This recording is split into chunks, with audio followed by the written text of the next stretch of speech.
I know because I stood in the rain at Beechwood Cemetery while they played the last post. I know because I watched them fold the maple leaf flag and place it in my trembling hands. I know because I identified what little remained of her after the IED tore through her convoy outside Kandahar. My one Rebecca died serving her country 15 years ago. That's what they told me. That's what I believed. That's what I had to accept because the alternative was madness. February 2011. The knock on the door came at 4:47 inches the morning. I remember because I was staring at the clock, unable to sleep, the way I always did when Rebecca was deployed. Two officers in dress uniform.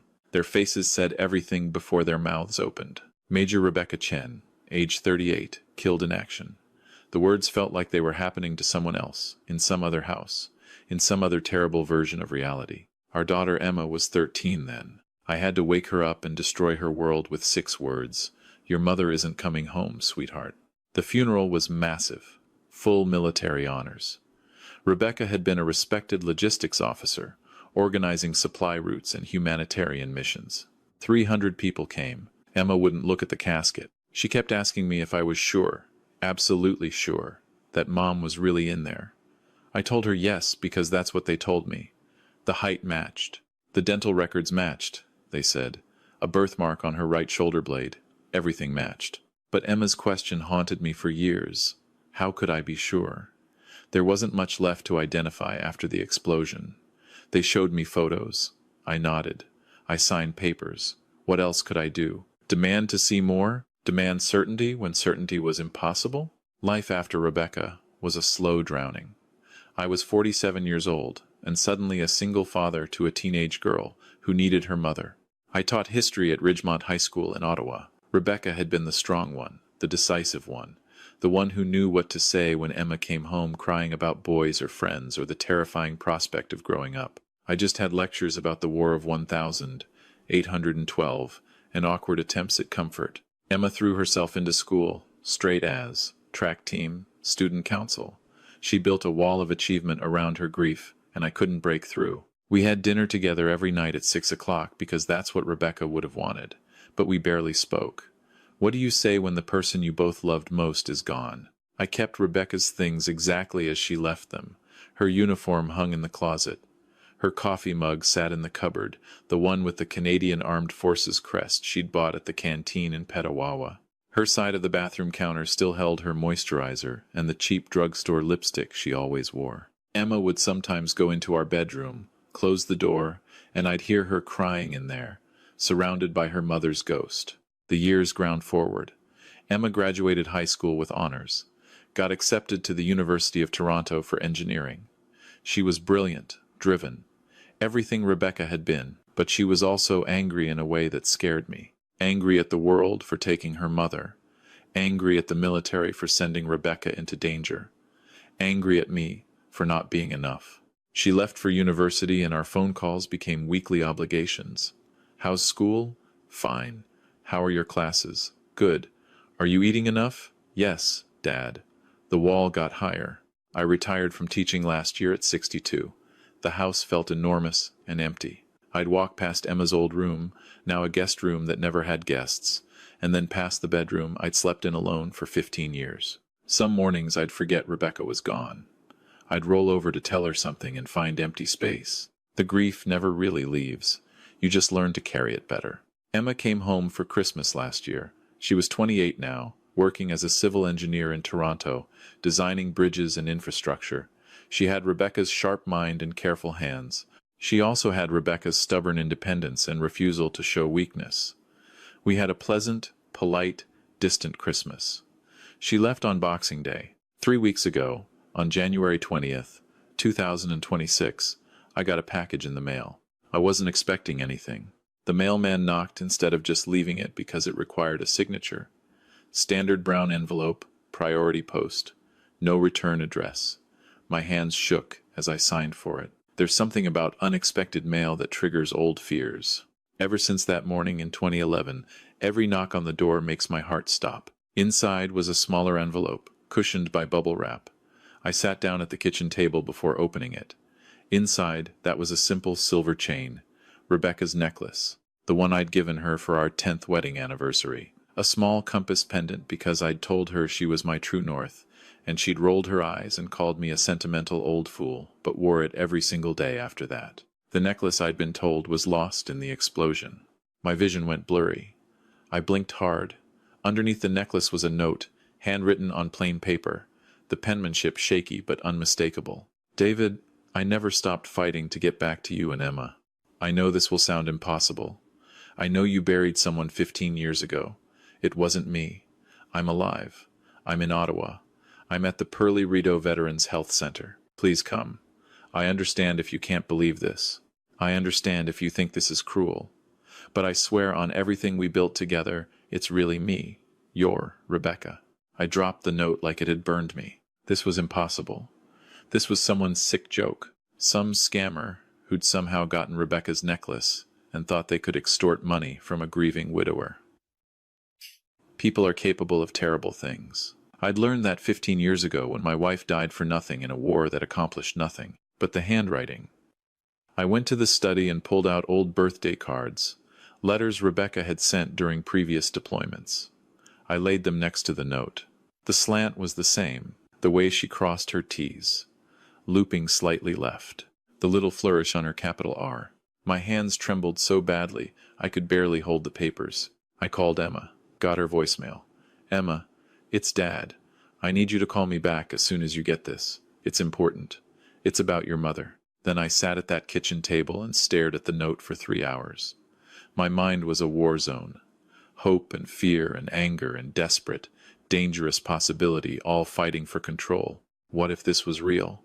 What if Rebecca was alive? What if I'd spent 15 years mourning someone who wasn't dead? And what if I went to that hospital and found some stranger, some con artist who would take my hope and crush it all over again? Emma called back at 11 p.m. Dad, what's wrong? What about Mom? I told her about the package. She went silent for so long I thought the call had dropped. Dad. Her voice was careful, controlled, the voice of someone talking to a person on a ledge. You know this can't be real. The necklace is real. Someone could have taken it. Someone could have found it. There are terrible people who do terrible things. The handwriting. Emma. People can forge handwriting. Dad, I know you miss her. I know this time of year is hard. It's hard for me too. But you can't let some sick person manipulate you like this. What if it's true? Silence. Then, Mom is dead. We buried her. We got the flag. The military doesn't make mistakes like that. What if they did? Dad. Her voice broke. Please don't do this. Please don't let someone hurt you like this. I can't watch you go through losing her again. But I could hear it. Underneath the fear and the certainty, I could hear the same desperate hope that was tearing me apart. I have to go to the hospital, I said. I have to know. Then, I'm coming home. Don't go without me. Promise me you won't go without me. Emma, you don't have to. Promise me. I promise. She took the first train from Toronto the next morning. I picked her up at the station. She looked exhausted, her engineer's practicality warring with something raw in her eyes. We didn't speak much on the drive home. What was there to say? That evening, sitting in the living room with tea, neither of us drank, she said, "Show me the note again." I gave it to her. She studied it for a long time. Her hands were shaking. "That's Mom's handwriting," she whispered. "I used to have her write notes from my lunchbox. I'd know that R anywhere. So what do we do?" She looked at me with Rebecca's eyes. "We go to the hospital. Tomorrow. Together. And if this is someone trying to scam us, if this is someone trying to hurt us, they're going to wish they hadn't. But if there's even a chance, even the smallest possibility." Her voice cracked. "We have to know." The Portray Veterans Health Center sits in the east end of Ottawa, a sprawling complex that's been caring for veterans since 1946. I'd driven past it 1,000 times and never gone in. Never had a reason to. Rebecca wasn't sick. Rebecca was dead. Emma and I walked through those doors on January 23rd at 2 in the afternoon. The woman at the front desk looked up with a kind smile. "We're here to see a patient," I said, and my voice sounded like it belonged to someone else.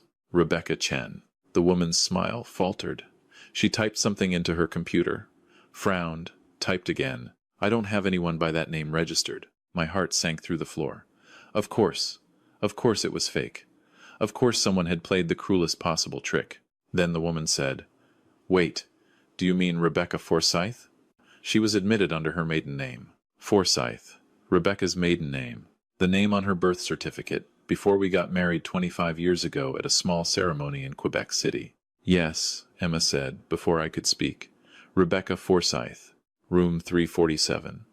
But I should let you know, she's been quite. The doctors aren't sure about her condition. She has significant memory issues and trauma. Are you family? I'm her husband. This is her daughter. The woman's eyes went wide. She picked up the phone. Let me call the supervising doctor. Doctor, Morrison will want to speak with you before you see her. We waited in a small conference room. Emma sat rigid beside me, her hands clenched into fists. I could feel my heartbeat in my throat. Dr. Morrison was a woman in her 50s with tired eyes, and the kind of calm competence you only get from years of impossible situations.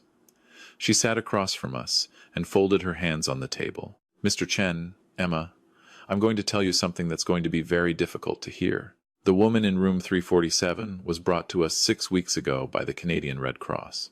She was found in a refugee camp in Jordan, having been transferred there from Syria. She was severely malnourished, suffering from PTSD, and had sustained significant injuries over many years.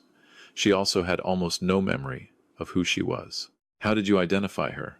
Emma asked, her voice laser-focused, engineering mode. Over the past month, with therapy and medical care, fragments have returned. She remembered her name. She remembered being in the military. She had this necklace that she protected obsessively. She insisted that it was proof she needed to get home, that someone was waiting for her. When we finally got her stable enough to check military records, we found. Dr. Morrison paused. We found her listed as killed in action in 2011. That's impossible, I said. We identified the body. The military confirmed it. The military made a mistake, a catastrophic one. Doctor, Morrison's voice was gentle but firm. After the IED explosion in Kandahar, there were multiple casualties. The scene was chaotic. In the confusion, Rebecca was listed as killed when she was actually captured by insurgent forces. Another woman, a civilian contractor of similar build and description, was killed in the blast. That's who you buried. The room tilted.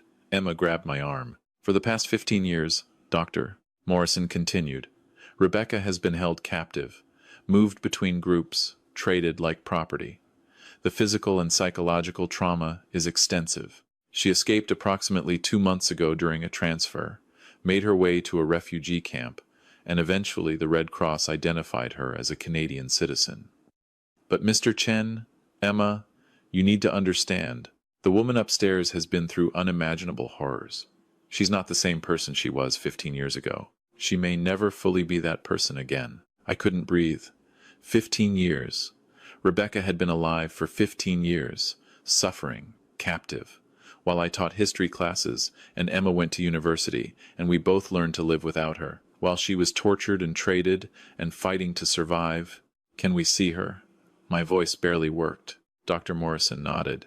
She's been asking for you. She was terrified you wouldn't believe the note, that you'd think it was a hoax. But I have to warn you, prepare yourselves. She's physically frail. She has scars. She may not react the way you expect. Trauma changes people. We followed Dr. Morrison down antiseptic hallways, past rooms full of elderly veterans watching television and playing cards, up an elevator, down another hallway. Each step felt like walking through water. Room 347. Dr. Morrison knocked softly and opened the door. The woman sitting in the chair by the window was not my wife. That was my first thought. This was a stranger, someone who looked vaguely familiar but couldn't possibly be Rebecca. She was too thin, her face gaunt and marked with old scars. Her hair, which had been thick and black, was now streaked with gray and cut short. She wore simple hospital clothes, and her hands were wrapped around a cup of tea like it was a lifeline. But then she looked up, and I saw her eyes. Dark brown, intelligent, fierce even through the damage. Rebecca's eyes. David? Her voice was hoarse, uncertain. I couldn't move, couldn't speak. Emma made a sound beside me, somewhere between a sob and a gasp. Rebecca stood up slowly, like she wasn't sure her legs would hold her. She looked at Emma, and tears started streaming down her face. Oh my God. Emma, you're so grown up. You're so beautiful. Mom? Emma's voice was a child's voice, small and broken. "It's me, sweetheart. It's really me." And then Emma was across the room, and Rebecca was holding her, and they were both crying and saying things that didn't make sense, just fragments of sound and love and 15 years of impossible grief. I stood frozen in the doorway. Dr. Morrison touched my arm gently. "Take your time." Rebecca looked at me over Emma's shoulder. Our eyes met. 15 years collapsed into nothing and everything all at once. "I'm so sorry," she whispered. "I tried so hard to get back to you. I tried every single day. I don't remember walking across the room. I don't remember deciding to move. But suddenly I was there, my arms around both of them, holding my wife and daughter, feeling Rebecca's heartbeat against my chest, real and alive and impossible." "How?" I managed to ask. "How did you survive?" "You," she said simply. "Both of you. Every day, I told myself I had to get back to you, that you were waiting for me, that Emma needed her mother. It was the only thing that kept me going." We stayed like that for a long time. Eventually, we sat down, and Rebecca told us what she could remember. The explosion. Waking up in darkness, in pain, with insurgent fighters standing over her. Being moved from place to place, kept with other hostages at first, then alone, the years blurring together. Escape attempts that failed. Punishments. The slow erosion of hope, and then the desperate clutching back to it. She'd lost chunks of time to trauma. Couldn't remember certain years at all. The doctor said it might come back or it might not. But she remembered us. She'd held on to us through everything. "I thought about Emma's graduation," Rebecca said, crying again. "I missed it. I missed everything. What did she study? Where did she go to school?" "Engineering," Emma said. "U of T. I'm designing bridges now." Rebecca laughed through her tears. "Of course you are. You were always building things when you were little. Remember those block towers?" "I remember." They talked for hours. Emma filling in 15 years of life. Rebecca listening with hunger, asking questions, soaking up every detail. I mostly stayed quiet, just watching. My wife was alive. My wife was here. But she was also broken in ways I couldn't fix, scarred in ways I couldn't see. Around 7 p.m., Rebecca started fading. The doctor said she tired easily, needed rest. We promised to come back tomorrow. Emma hugged her mother like she might disappear. "Don't leave again," Emma whispered. "Please don't leave again." "Never," Rebecca promised. "I'm home now. I'm finally home." In the parking lot, Emma completely broke down. I held her while she sobbed, all the grief of 15 years pouring out. "She's alive, Dad. She's actually alive. How is that possible? How is any of this possible? I don't know. But she is. She's here. What do we do now?" It was a good question. What do you do when the dead come back to life? How do you integrate 15 years of absence into the present? Over the next few weeks, we figured it out slowly. Emma took a leave from work, moved back home temporarily. We visited Rebecca every day, sometimes for hours, sometimes just briefly when she was having bad days. The PTSD was severe. She had nightmares, panic attacks, days where she couldn't remember where she was or who we were. But she fought. God, she fought so hard. Physical therapy to rebuild muscle mass. Therapy for the trauma. Meetings with military investigators trying to piece together what happened. The Canadian Armed Forces was launching a full investigation into how such a catastrophic error had occurred, how a soldier had been left behind, declared dead, forgotten. The media got wind of the story. It became a national scandal. Major Rebecca Chen, the soldier who came back from the dead. News vans parked outside the hospital. Reporters called my house. The military brass issued formal apologies. There was talk of compensation, of accountability, of how this could never happen again. I didn't care about any of that.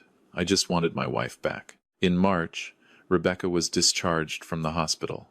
She moved into our house, into the bedroom she'd left 15 years ago. It was strange at first. We'd both changed. I was an old man now, retired and slow. She was traumatized and fragile. We had to relearn each other. Some nights she'd wake up screaming, and I'd hold her until the nightmares passed. She'd tell me she was sorry, that she was broken, that I shouldn't have to deal with this. I'd tell her I'd waited 15 years. I could wait longer. Emma struggled too. She'd spent half her life without a mother, had built her identity around being the strong one, the independent one. Now her mother was back, but different, damaged. They had to build a new relationship, Sometimes it was beautiful. Sometimes it was hard. Emma would get frustrated when Rebecca couldn't remember things, when the PTSD made her react badly to normal situations. But they worked at it. Because love isn't just the easy moments. Love is showing up when things are hard, when people are broken, when there are no simple answers. One evening in late April, the three of us were sitting in the backyard. Spring was coming, the first warm day after a long winter. Rebecca was getting stronger, could walk without assistance now, could go a few hours without panic. Emma had made dinner, and we'd eaten together like we used to 15 years ago. "I've been thinking," Rebecca said quietly, "about the woman who died in my place, about her family. I'd thought about this too. Somewhere out there was a family who'd buried who they thought was their daughter, their wife, their mother, who'd grieved for 15 years, who still didn't know the truth. The military is trying to identify her," I said. "They're going through records, trying to figure out which civilian contractor was there that day. When they find her family, I want to meet them," Rebecca said. "I need to tell them I'm sorry, that she died and I lived. That's not fair. It's not your fault. I know. But I still need to say it." That's who Rebecca was. Even after everything, even broken and traumatized, she was still thinking about others, still trying to do the right thing. That's why I'd fallen in love with her 25 years ago. That's why I loved her still. In May, the military identified the woman who died in Rebecca's place. Her name was Patricia Morrison. She'd been a logistics contractor, 41 years old, from Halifax. She'd left behind a husband and 2 teenage sons. The military had paid them death benefits 15 years ago for Patricia's death. Rebecca insisted on meeting them. The military arranged it, sent counselors, tried to make it as easy as possible. But how do you make something like that easy? We met the Morrison family at a military base in Halifax. Patricia's husband, James, was now 56, silver-haired and worn. His sons were grown men now, 32 and 30, both in the Navy like their mother had been connected to. It was the hardest thing I've ever watched. Rebecca, still thin and scarred, facing this family and saying, "I'm so sorry. I'm sorry your mother died. I'm sorry they told you she was missing for years before finding remains. I'm sorry you didn't get to bury her properly until now. I'm sorry I'm alive, and she's not." James Morrison looked at her for a long time. Then he said, "It's not your fault. You didn't ask for this. Neither did Patricia. The military failed both of you, both our families. I'm glad you survived. I'm glad you made it home." Patricia would be glad too. She was that kind of person. They cried together. All of us did. 2 families connected by bureaucratic error and tragedy and the randomness of who lives and who dies. The military gave Patricia Morrison a proper funeral with full honors. We attended. Emma held Rebecca's hand through the whole service.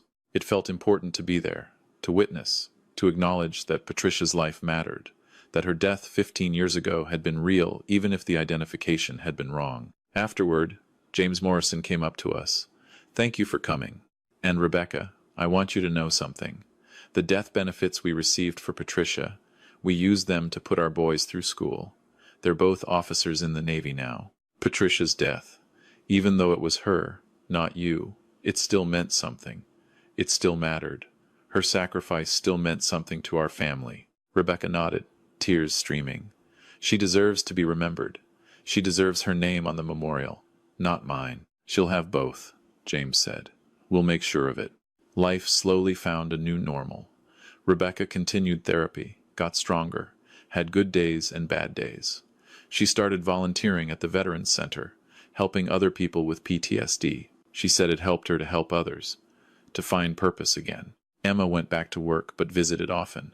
She and Rebecca talked on the phone every few days. The relationship wasn't perfect, but it was real and growing. They were learning each other again. Rebecca and I were learning each other too. Dating at 63 years old, after being married for 10 years and separated for 15, is strange. We went to movies, took walks, talked for hours about everything and nothing. Sometimes she'd have flashbacks and I'd wait them out. Sometimes I'd get frustrated when she couldn't remember things from before. But we were patient with each other. One night in September, lying in bed, Rebecca said, "Do you ever wish things had been different? That I'd actually died instead of putting you through this?" "Never. Not for 1 second. I'm not who I was. Neither am I. We're different people now. But I still love you. I think I love you more, actually. How is that possible? Because I know what it took to survive. I know how strong you are. I know you fought for 15 years to get back to us. That's not the woman I married. That's someone even more incredible. She cried. But they were good tears. Last month, on the 15th anniversary of the day we'd been told Rebecca died, the three of us went to Beechwood Cemetery together. We stood at the plot where we'd thought Rebecca was buried, where Patricia Morrison had actually been resting. I used to come here every week, I told Rebecca. I'd talk to you, tell you about Emma, about school, about nothing. I'd sit here and cry and beg you to come back. I was trying, Rebecca said. Every single day, I was trying to get back to you. Emma put flowers on Patricia Morrison's actual grave, properly marked now. Thank you, she whispered. Thank you for bringing our mother home, even if you didn't mean to. We stood there as a family, the three of us, alive against all odds, broken but healing, together. Here's what I've learned. The military makes mistakes. Bureaucracies fail. Sometimes people fall through cracks and are forgotten. If you have a loved one in service, stay vigilant. Ask questions. Don't accept easy answers. The system is supposed to protect our soldiers, but sometimes it doesn't. I've learned that grief doesn't have an expiration date, but neither does hope. That the human capacity to survive is extraordinary. That love, real love, endures through time and trauma and impossible circumstances. I've learned that the people who come back from war are never the same people who left. That trauma changes you in fundamental ways. That healing isn't linear, isn't complete, isn't a destination you arrive at. It's a daily choice. To keep going, to keep fighting, to keep choosing life. Most importantly, I've learned this. Don't let anyone tell you something is impossible. Don't let anyone tell you to give up hope.